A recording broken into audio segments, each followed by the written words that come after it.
7 días. La actualidad semanal con perspectiva evangélica.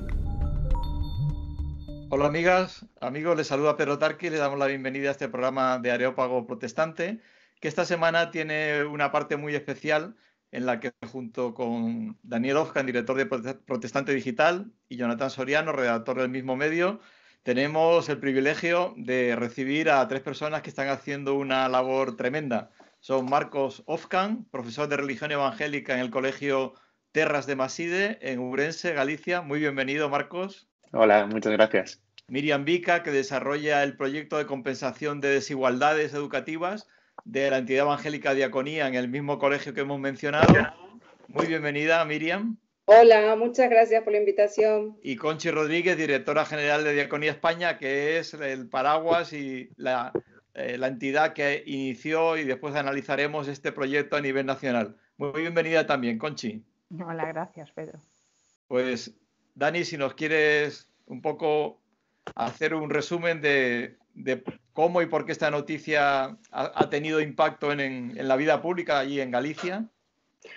Pues sí, esto hace una semana en La Voz de Galicia apareció un reportaje muy amplio en el que tanto Marcos como Miriam explicaban lo que ellos estaban realizando en Terras de Maside, en el colegio de Maside, allí en la provincia de Ourense, un colegio que tiene un alto porcentaje de alumnado gitano y que realmente pues, ha conseguido, gracias al trabajo de Marcos y de Miriam, el poder luchar contra el absentismo escolar y a la vez también poder ayudar a las familias en su desarrollo en diferentes áreas.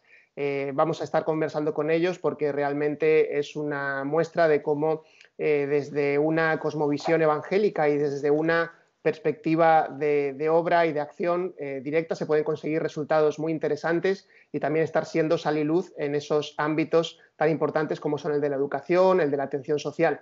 Así que vamos a estar conversando con ellos y realmente ver si también podemos aprender cosas para poder aplicar y que otros puedan aplicar en otros lugares. Bueno, decir que Marcos Ofkan, con ese apellido, es inevitable que es hermano de Daniel Ofkan, pero vamos, no está aquí por el hecho de ese vínculo familiar, sino porque el peso que ha tenido este trabajo. Decir que incluso hace 2 años, en una visita que hizo el gobierno de la Xunta de Galicia al colegio, el mismo Núñez Feijóo se interesó y alabó esta labor que estaba realizando el colegio como algo muy destacado. Marcos, ¿cuál era la situación del colegio de Maside que motivó que se iniciara allí en concreto este proyecto de integración? Bueno, el colegio de Maside es un colegio rural. Maside es un pueblo que tiene 2.500 habitantes y el colegio tiene 250 alumnos, de los cuales casi el 25% son de etnia gitana. Y cuando yo llegué a trabajar allí como profesor de religión evangélica, lo hice porque el director estaba buscando en realidad a alguien que cumpliese la función de mediación social. A él no le interesaba mucho que hubiese un profesor de religión. Lo que llevaba años buscando era un mediador y había presentado programas a la Xunta, pero en la Xunta de Galicia y bueno, tampoco en el Ministerio de Educación se da la oportunidad de tener un integrador social o un mediador social en el ámbito educativo, en los colegios. Eso siempre corresponde pues, a los servicios sociales del ayuntamiento. Y hasta esa fecha, en el año 2013, la cosa no había funcionado bien. Entonces, él descubrió que se podía pedir un profesor de religión evangélica y normalmente son los padres los que suelen solicitar este profesor. Pues en este colegio fue al contrario, fue el director el que movió todas las cosas, los papeles, fue a buscar las firmas necesarias para conseguir que allí se pudiese pues, llevar un profesor de religión evangélica. Pero ya digo, su objetivo era el que yo fuese como mediador social. Yo llegué allí y bueno, el primer curso estuve trabajando como profesor de religión a media jornada y no sabíamos si yo iba a continuar el año siguiente, cómo iba a ser la cosa. Y entonces él lo que me dijo fue, bueno, este primer año lo que queremos es que entables relación con los niños, si puedes con las familias, que haya un buen nexo y si la cosa funciona bien, si hay buen feeling, pues el año que viene nos gustaría que desarrollases el proyecto de mediación que tenemos preparado y que está ahí archivado en un cajón.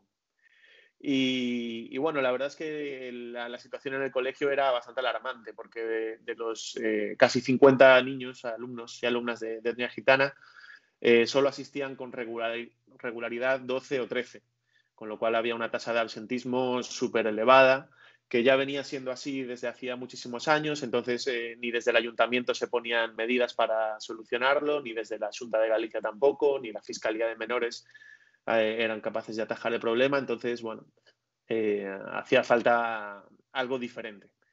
Y bueno, pues esa fue la razón por la que yo llegué al colegio.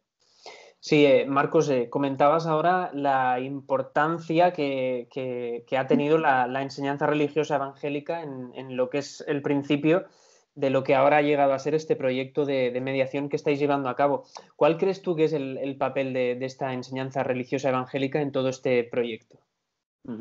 Sí, bueno, el papel de la asignatura de religión evangélica fue absolutamente clave. O sea, fue increíble llegar al colegio y decirle a esos niños que ahora 1 hora a la semana o 2 iban a tener clase de Dios, como lo llaman ellos, pues era como, vamos, se les ponía una cara de ilusión impresionante. Incluso el primer curso empezamos a notar que los niños que más absentismo presentaban solo venían a clase el día que tenían la asignatura de ERE.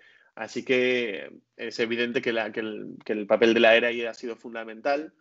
Y además el nexo de unión después con las familias al año siguiente, cuando ya yo empecé a ir al poblado y empezar a trabajar con las familias, fue a través de la iglesia también. O sea, yo hablé con el pastor y le pedí ir a un culto, me dijeron que estaban encantados sin que yo fuese.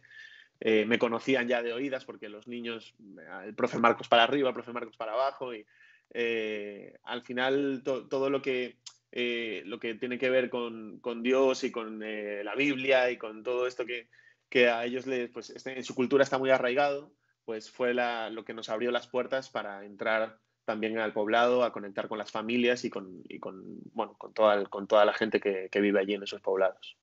Bueno, está claro que la enseñanza de la religión evangélica fue un eje muy importante, pero a su alrededor pues se articulan toda una serie de aspectos muy importantes que tienen que ver con que la comunidad gitana, incluso los que no son gitanos, me imagino, que apoyen y avalen este trabajo para que se produzca realmente una red que ayuda a que esos niños se integren en el colegio y en la sociedad.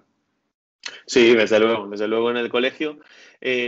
Muchos profesores habían intentado hacer algunos proyectos para que los niños viniesen más al colegio, pero no habían sido del todo eficaces.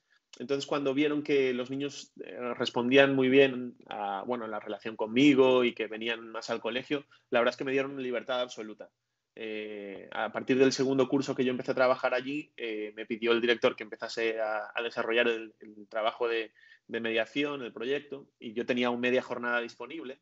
Entonces, había días que yo iba al colegio pues simplemente para estar por allí, estar con los chicos, les pedía a sus tutores que me los dejasen en la hora de lengua o de matemáticas para, yo qué sé, para lo que fuese. El director me dijo, tú haz lo que quieras, pero tenemos que conseguir que los niños vengan al colegio.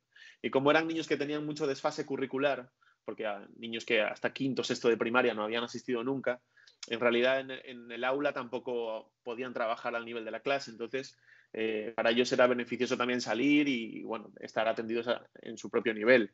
Pero bueno, aparte de lo que es estrictamente educativo, música, informática, bailes, cantar, todo eso fueron herramientas que fuimos utilizando para que los niños viniesen más contentos al colegio. Y todo fue posible porque toda la comunidad educativa se volcó, me dieron libertad absoluta, el director, los compañeros e incluso también la gente del ayuntamiento, todos se portaron súper bien. Estaba recordando esto como el club de los poetas muertos, pero en este caso el club del Dios vivo, ¿no? Todo alrededor de toda esa línea de trabajo. Enhorabuena, sí. Conchi, desde Diaconía, si no me equivoco, este proyecto no es nuevo para vosotros, sino que ya estabais llevando a cabo una obra similar en otros lugares de España, como por ejemplo Cuenca. Explícanos, además de los objetivos educativos que plasmáis en este tipo de proyectos, ¿qué otras áreas estáis trabajando con las familias? Pues sí, realmente lo que ha contado Marcos fue el nexo de unión también para nosotros. Nosotros estábamos desarrollando este programa que tiene como objetivo principal trabajar por el absentismo y abandono escolar que padece sobre todo la población gitana, aunque es verdad que en otros centros, como por ejemplo en Cuenca, lo estábamos haciendo también en otra provincia de Andalucía y en Madrid, trabajamos también con población extranjera. ¿vale? Este era un proyecto que estaba financiado y de hecho sigue estando financiado por el Ministerio de Educación y por la Caixa y ahora por la Xunta aquí en Galicia. Y hay algunos que van exclusivamente para población gitana y otros que tienen también este otro ámbito de trabajo con la población extranjera. Y las clases de ERE, los profesores de ERE fueron también para nosotros la vía de entrada aquí, porque necesitábamos que se nos abrieran las puertas a estos centros educativos y que quisieran implementar este programa de trabajo con población gitana. Entonces, bueno, realmente ha sido para nosotros, en ese sentido, Marcos fue el que nos abrió la puerta. Este programa sobre todo trabaja precisamente para eso, como os he dicho, para prevenir el absentismo y el abandono escolar, pero también temas de integración social, porque ya sabemos que hay mucha animadversión a veces y bulos y ideas que tienen mucho que ver con pues, falta de capacidad de entender y aceptar al diferente, por el motivo que sea. Nos hemos dado cuenta de que estos niños y niñas gitanos son muy inteligentes y que lo que les falta es ese empuje, esa capacidad de que se les tiene que dar y esa oportunidad de aprender y de poderles transmitir que pueden llegar a ser lo que quieran ser. Entonces aquí este es un trabajo, ya unido a lo que me decías de que otras áreas trabajamos con las familias, que tiene que ver no solamente con el trabajo que nosotros podemos hacer, como hace Miriam y otros profesores, en el aula con los menores, sino también con todo el centro, con todos los menores, con todos los niños y niñas que hay allí, con el profesorado y también con las familias. Porque las familias se tienen que implicar en esto, si no, no podemos conseguir. Si un niño no va al cole es porque su mamá y su papá no le llevan, no porque el niño no quiera muchas veces, ¿no?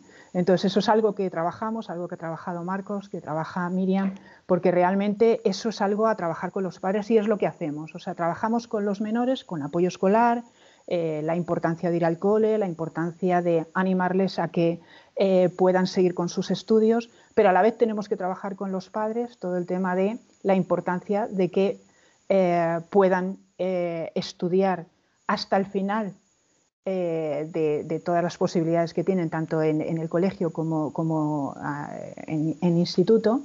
Evidentemente trabajamos con ellos también pautas que tienen que ver con higiene, por ejemplo, porque también vemos que es a veces una situación que les produce una confrontación con el resto de menores en sus clases, ¿no? Estamos trabajando también el tema de llegar a otras áreas como puede ser situaciones de pobreza o exclusión social, y por eso tenemos en Diaconía también otro programa que se llama SAUS, que es Servicio de Atención a la Urgencia Social, y que también está financiado por la Xunta y que lo estamos haciendo confluir también en este poblado, pudiendo ayudar a las familias en este sentido. Y luego queremos trabajar con ellos también otro tema que es un poco más peliagudo con nuestros hermanos y población gitana, porque hay que decir que muchos de estos menores, o casi todos, y no solamente aquí en Maside, sino en otros lugares, van al culto, ¿vale? Van a la iglesia. Y es el tema de concienciar acerca de la importancia de que los menores tienen que quemar todas las etapas de la niñez, que significa que estás estudiando hasta que acabas, las etapas de la adolescencia, que también sigues estudiando, puedes ayudar en casa, pero es importante, y la etapa de la juventud, y que el tema de los matrimonios y de los niños tiene que posponerse y venir un poco más tarde. Bueno, estos temas nos cuestan mucho más porque aquí se requiere de una implicación por parte de los padres y pastores y a veces es complicado. Pero bueno, en todas estas áreas intentamos trabajar con ellos y con sus padres, claro. Bueno, es todo una aportación de trabajo integral para sí. las personas y el colectivo, por lo que vemos. Sí. Es tremendo. Miriam, que te hemos dejado un poquito ahí como escucho atento todo. En la foto ahí, y eres parte muy importante de este proyecto. Sí. Tú que lo has vivido de cerca, ahora que ha llegado esta etapa de la COVID, ¿de qué forma os ha afectado y cómo habéis podido suplir las dificultades que sin duda han surgido debido a las restricciones de la pandemia? En diferentes áreas, Diaconía intentó por todos los medios, ¿no?, colaborar, ya sea en el área para que los niños estuvieran ahí conectados, y a ver cómo hacemos, si hacemos videollamada para hacer deberes, estaba pendiente también de esas cosas, ¿no? A nivel entre ellos de no salir, la excusa más grande, ¿no?, que tuvieron ellos en ese punto fue por el COVID, no vamos al cole. Ahí se armó una revolución y también tuvimos que armar grupos de tantos niños, tal hora, para el lugar donde, cómo lo vamos a hacer para que ellos no pierdan las clases en el tema de compensación. Pues bueno, fue una revolución, ¿no? Pero gracias a Dios se pudo hacer. Los niños y el cole al final nunca terminaron de estar desconectados a pesar del COVID, ¿no? Diaconía ahí intermediario entre el cole y los niños, llevando, trayendo deberes, también apoyándolos, ¿no? Quitándole un poquito el miedo a toda la situación. El director del cole también colaborando con una cosa, con otra. De hecho, todo el material que yo llevaba, ordenador, portátil y las tarjetas de internet para reunirme con los niños donde ellos hacían el culto, que ya no lo hacían por el tema COVID, pues yo me reunía con los grupos ahí de los niños y llevábamos los deberes, las profes que tenían el aula virtual, pues lo pasábamos ahí, las dudas que ellos tenían, a veces las profes mismas, para que ellos no se sintieran desconectados, hacíamos una videollamada con algunas profes y estando los niños ahí, entonces ellos no se sentían tan desconectados, ¿no? Podíamos seguir trabajando y esa labor me pareció muy importante, ¿no? De que cole, niños, a pesar de la situación, no estuviéramos tan fuera de todo, ¿no? Que ellos, como dijo Conchi, la etapa esa de niñez, de educación, no se saliera por la borda por la situación que vivimos, ¿no? Y en el área también social también, ¿no? Con el proyecto que Conchi mencionó de SAO, también estuvimos ahí presentes, ¿no? Pudiendo colaborar con algunos alimentos, también compaginando con la asistente social de Maside, que hablamos con ella, con el área de Cáritas, también de Maside, de Carballino, hablando con ellos. Entonces nos compaginábamos. Bueno, la asistente social le daba tantos alimentos, Cáritas le daba otros alimentos, Sound daba estos alimentos. Nos buscamos tiempo. Bueno, a principio de mes le damos nosotros esto, bueno, a mitad de mes ustedes aquello. Y así, ¿no? Y así fuimos conociendo también y esa fue... ese punto también fue muy importante porque pudimos, al menos yo, ahondar con las familias, ¿no? Tener esa complicidad de qué necesitas, de qué te falta, de por qué estás así, de cómo lo solucionamos, al igual que las ayudas, de cómo me meto en internet para hacer esto. Y eso creó entre el poblado gitano y yo una relación, ¿no? Una relación de poder, bueno, vamos a hablar acerca de esto, podemos hablar acerca de aquello.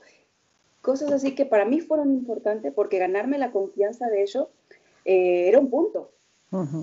Era un punto que sus papás les dejaran a pesar de todo. Bueno, va a ir con la profe Miriam a hacer los deberes. Venga, ve con la profe Miriam. Y así, ¿no? Ellos a Marcos lo adoran. Entonces, cuando dice Marco, ellos no tienen ningún problema. Me voy con el profe Marco y nadie dice nada. Pero claro, yo venía detrás y eso, Marcos, siempre lo digo en todas las entrevistas, para mí fue y es una bendición porque él me presentó al pastor, él me presentó a las familias y a partir de ahí el trato de Dios, el trato que Dios proporcionó para que tuviéramos ahí, pudiéramos actuar como diaconía, como personas, pues creo que fue muy importante esa mediación de Dios en ese lugar. Creo que Dios ha hecho cosas maravillosas, las seguirá haciendo porque es parte de su plan que todos podamos trabajar ahí, es parte de lo que, de su visión, de que podamos seguir colaborando y que ningún niño, ninguna familia, sea de la etnia que sea, se sienta fuera de nada. Estaba pensando, Marcos y Miriam, habéis ayudado a esa integración del pueblo gitano, de los niños en especial. ¿No ha sucedido que también eso ha ayudado a que la Iglesia Evangélica, su testimonio, se integre más en el pueblo, también ante la Xunta? Sí, yo creo que sí. La verdad es que es importante, ¿no? Porque de hecho con Marcos resaltamos esa noticia del periódico, ¿no? Han puesto evangélicos varias veces, ¿no? Y nos gustó eso, ¿no? Porque está plasmado en nuestro corazón, ¿no? Y sí que esto es un proyecto precioso de integración, de ayudar a los más desfavorecidos, pero el proyecto más grande es el de Dios en nuestra vida y en la vida de cada una de esas familias, ¿no? Entonces creo que sí que ha plasmado y seguirá plasmando, ¿no? Seguirá dejando una huella impresionante con las ayudas, con las subvenciones, con los programas, con los talleres. Seguirá porque la huella que va a dejar Dios a través de esto va a ser bien grande. Yo lo creo. Sin duda es un trabajo monumental el que estáis llevando a cabo. Entonces, una pregunta que lanzo así en general al equipo que estáis aquí. Si alguien está interesado en colaborar, en ayudar, ¿qué podéis decirle? Pues hombre, por nuestra parte de diaconía aceptamos voluntariado, por supuestísimo, porque hay veces que, bueno, te lo puede decir Marcos, pero también Miriam, a veces nos faltan manos para poder hacer este trabajo, ¿no? Entonces, para nosotros sería importante si hay gente que quiere colaborar y puede hacerlo. Este año lanzamos una campaña para trabajar contra la brecha digital, porque en realidad esto también ha sido un hándicap que han tenido estos niños y otros que no son de etnia gitana, con los que no trabajamos, ¿no?, en los colegios, de no poder llegar. Entonces lanzamos una campaña y conseguimos unas donaciones que pudieron hacernos comprar una serie de tablets que pudimos llevar a estos niños. Es verdad que quizás en Maside cuajó más aquí el tema de poder ir y de poder estar con ellos in situ en el poblado, y además teníamos las puertas abiertas. Pero esto no siempre es así. De hecho, aquí en Madrid, en La Cañada, eso fue muy difícil, ¿vale? Y entonces era difícil entrar en La Cañada, era difícil llegar hasta los niños, y esto pues nos vino muy bien. Entonces quizás lancemos otra campaña, si lo hacemos, si queréis colaborar, pues también estaría bien. Y luego también, bueno, a veces tenemos la dificultad de encontrar profesores, ¿vale?, para contratar, ¿verdad?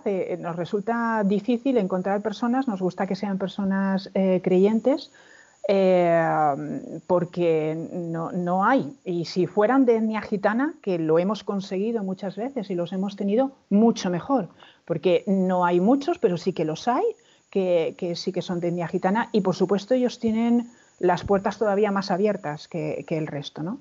Entonces, en ese sentido, una difusión, una publicidad como la que podéis hacer, en este sentido también de ayudarnos a difundir, o las campañas que hacemos, o cuando tengamos que buscar voluntarios o profesores que contratar, sería genial. Y hombre, ya para terminar, para mí sería ideal poder abrir un punto que nos está costando muchísimo, y llevamos con este programa desde el 2014-2015 y concretamente en Maside desde el 2016, y ya el año pasado lo abrimos al resto de provincias de Galicia, y es la apertura también de los pastores. O sea, creo que sensibilizar también a los pastores de la importancia de implicarse, porque ellos son agentes de cambio y ellos tienen una influencia tremenda sobre las familias, y todos lo sabemos, ¿no?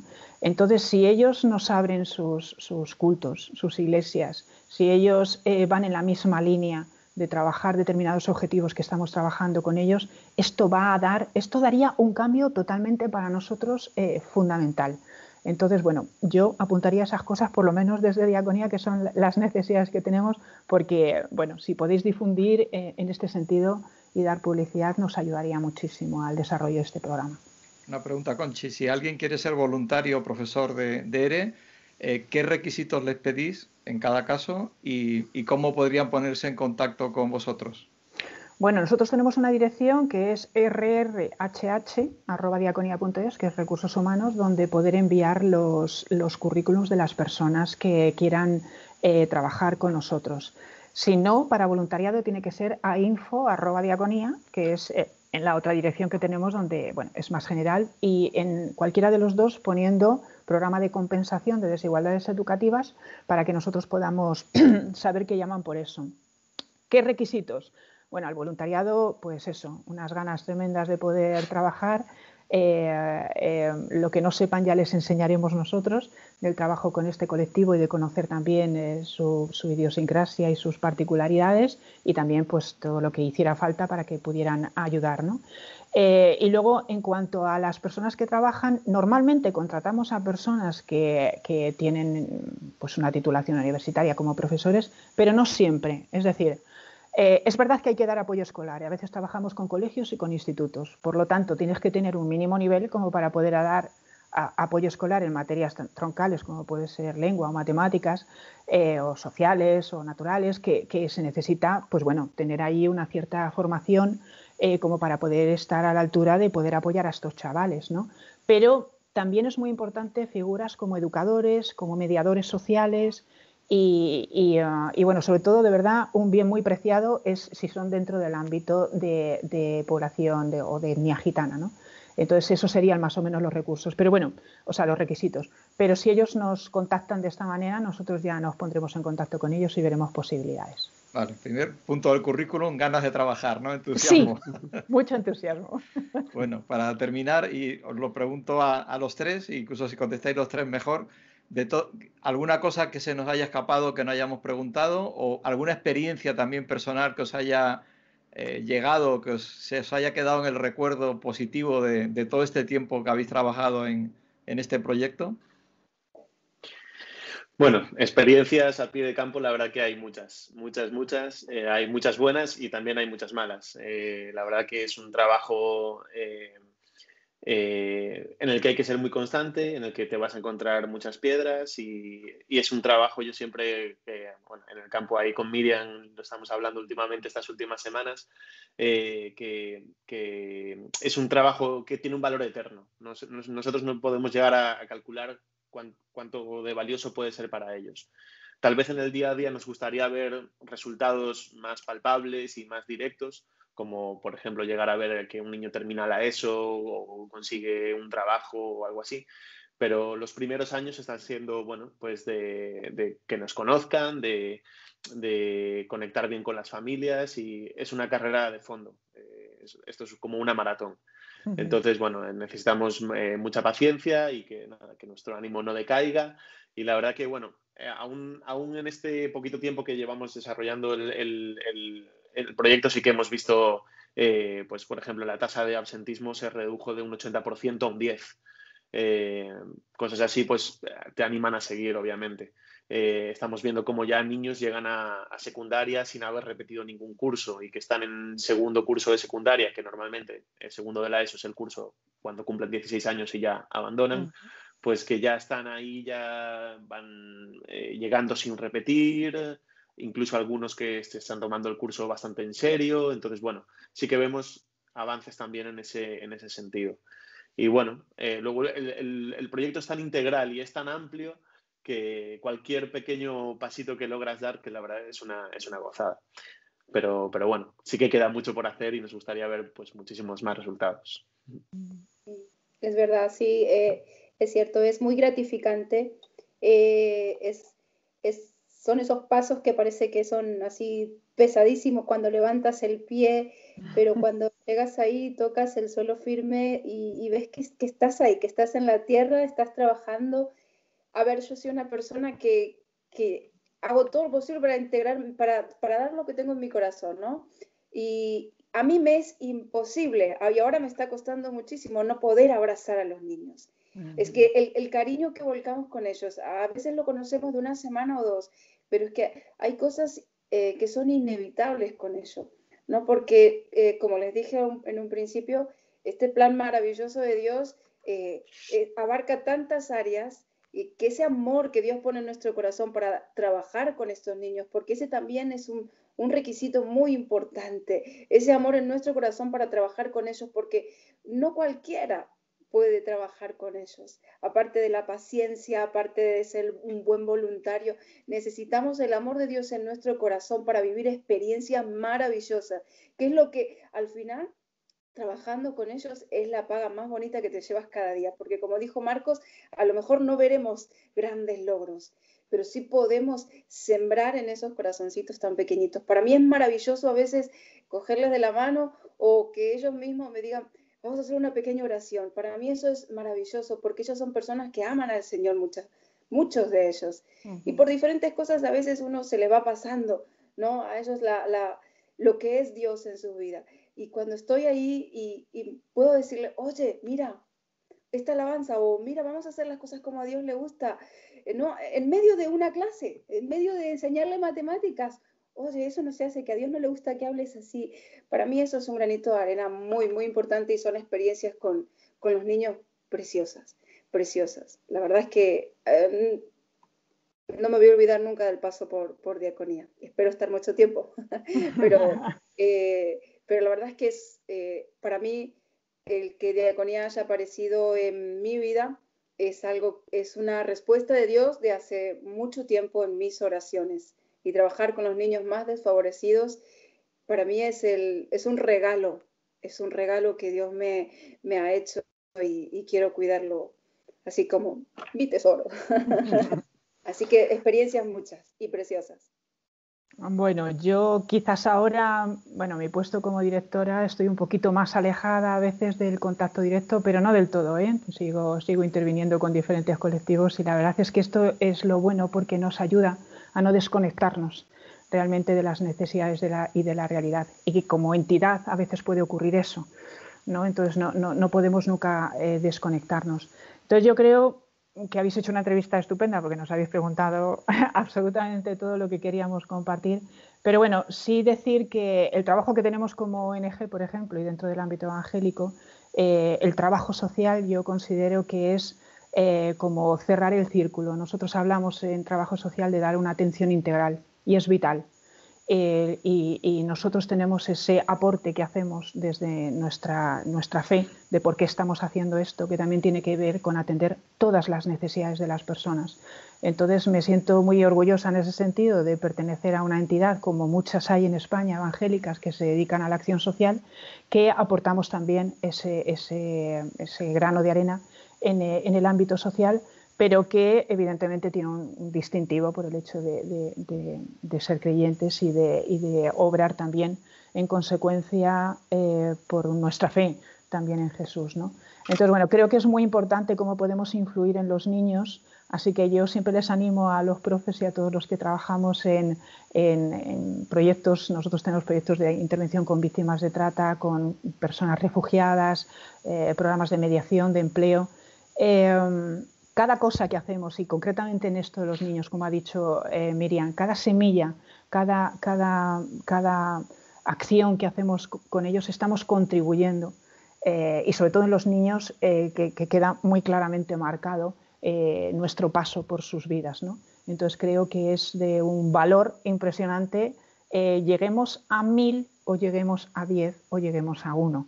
Evidentemente, cuantos más lleguemos, mejor, ¿vale? Pero creo que eso es vital, que no lo dejemos nunca de vista. O sea, si llegamos a 1 como si llegamos a 1000, estamos teniendo una gran oportunidad que el Señor ha puesto en nuestras manos y que estamos aprovechando de trabajar para ayudar en todas las necesidades que tienen, ¿no? de forma integral.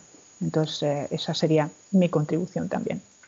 Pues Conchi, Miriam y Marcos, ha sido muy interesante, muy bonito de verdad el escucharos. Dice la palabra que ni un vaso de agua quedará sin recompensa, cuanto más esto que es regar, que es cultivar, que es educar, que es formar para la vida, ¿no? Que el Señor os bendiga ya en esta vida, ¿no? En esta enorme tarea que estáis haciendo. Y mucho ánimo y animamos a los que nos escuchen que tengan interés a que se involucren, ¿no? Si tienen este llamamiento, que sienten este área como suya, pues que se dirijan a diaconía.es, info o RRHH, Recursos Humanos. Exactamente. Para poder colaborar y que esta semilla se extienda por toda España, tantos sitios que hace falta. Que Dios os bendiga. Muchas gracias por haber estado aquí con nosotros. Gracias por la oportunidad. Gracias. Pasamos ahora a un segundo tema que no tiene que ver tanto con esa vivencia tan intensa que hemos escuchado de este trabajo, pero también es algo que nos toca muy de cerca, muy, muy íntimo, porque es una figura histórica. Es un pastor salmantino, Atilano Coco, que fue un gran amigo de Unamuno y que precisamente la película de Abenamar, Mientras dure la guerra, recientemente estrenada hace unos pocos meses, pues ha resaltado porque va unida a la persona Unamuno y sobre todo a ese discurso final que él hizo allí en la Universidad de Salamanca. Y su figura está siendo rescatada, curiosamente, no por evangélicos, aunque ha habido muchos que hemos hecho una labor para intentar resaltar el personaje, sino de gente no creyente, ¿no? Y que es muy interesante todo el trabajo que están haciendo. ¿En qué consiste su labor, Jonathan? Pues sí, Pedro, como dices, la Asociación Salamanca Memoria y Justicia, que se dedica sobre todo a buscar restos de personas desaparecidas en la época de la Guerra Civil, está tras la pista de una fosa común en la que podrían encontrarse los restos mortales de Atilano Coco.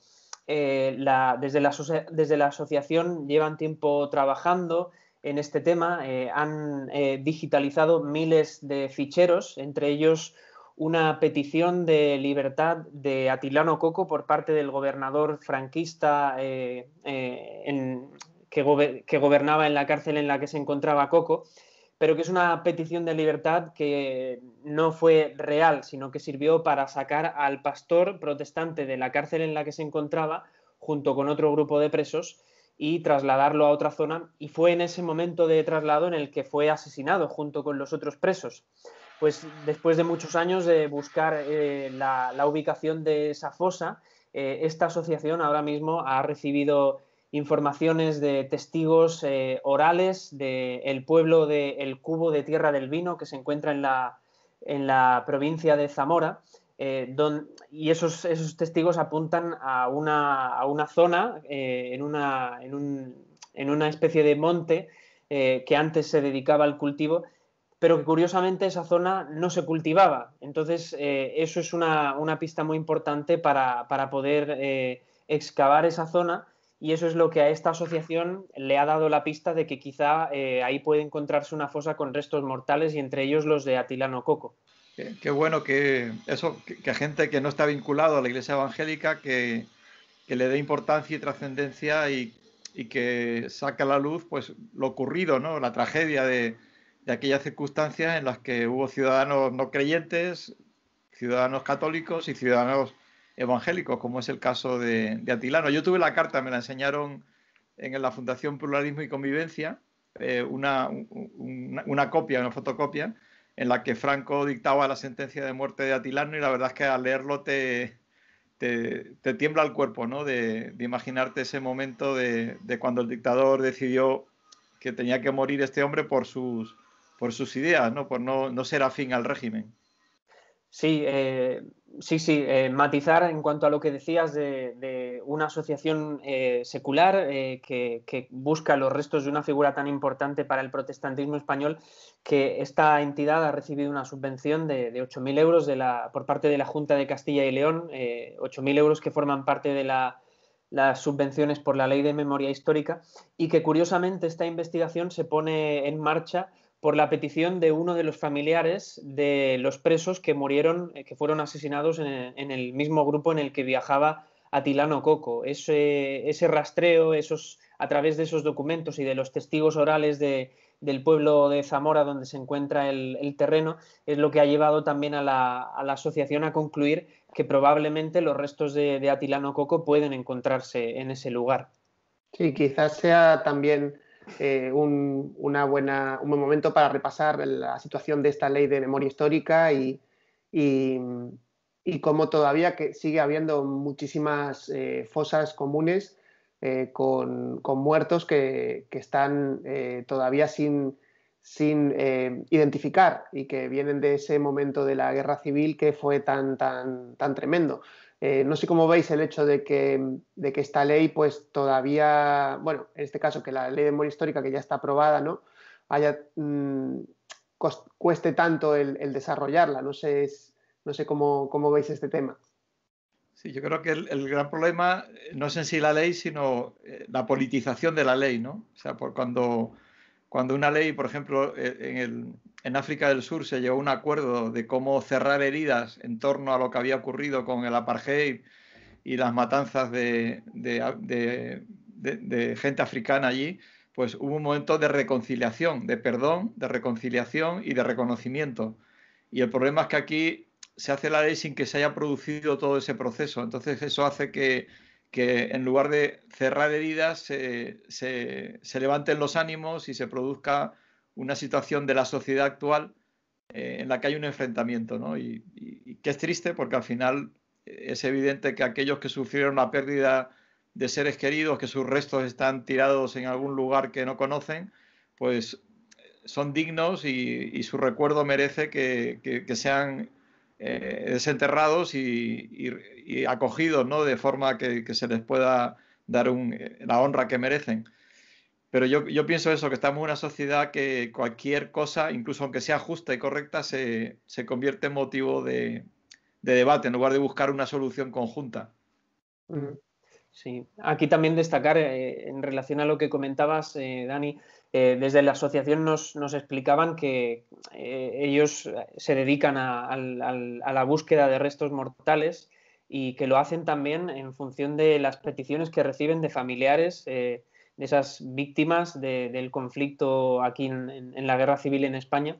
Y ellos decían que cada fosa exhumada es una herida cerrada de las miles que aún están abiertas en nuestro país. Ellos remarcaban la necesidad de que para seguir adelante con la normalización democrática en España es necesario resolver todas esas heridas que todavía quedan de un conflicto que no está resuelto.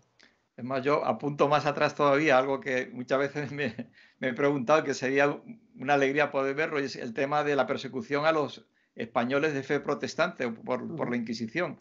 Me acuerdo una vez hablando con un político, decía, porque queríamos, en su momento, cuando yo era secretario ejecutivo del Consejo Evangélico de Madrid, quise hacer algo parecido al Día de la Shoah, un día de recuerdo de las... Y me decía, bueno, tampoco fue tanta gente, fueron solo 200 o 300.000, comparada con ahora con el COVID y la sociedad aquel tiempo, que eran muchos menos. O sea, que es como... No se reconoce. A mí eso me dolió, ¿no? Decía, hombre, parece que no tuvo importancia. Pues hay gente que murió, perdió su familia, sus hijos quedaron huérfanos, se les arrebató todo lo que tenían.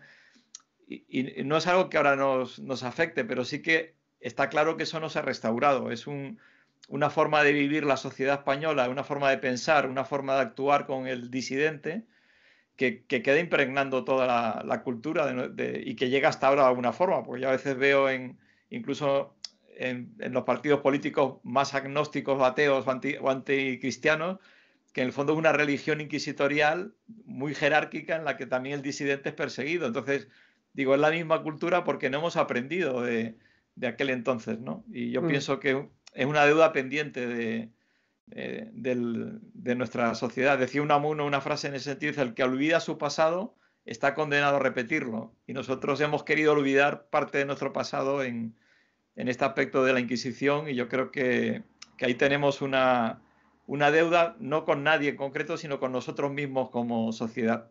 Sí, desde luego el hecho de la realidad evangélica también, que se puede poner un poco de relevancia en torno a este caso, ¿no?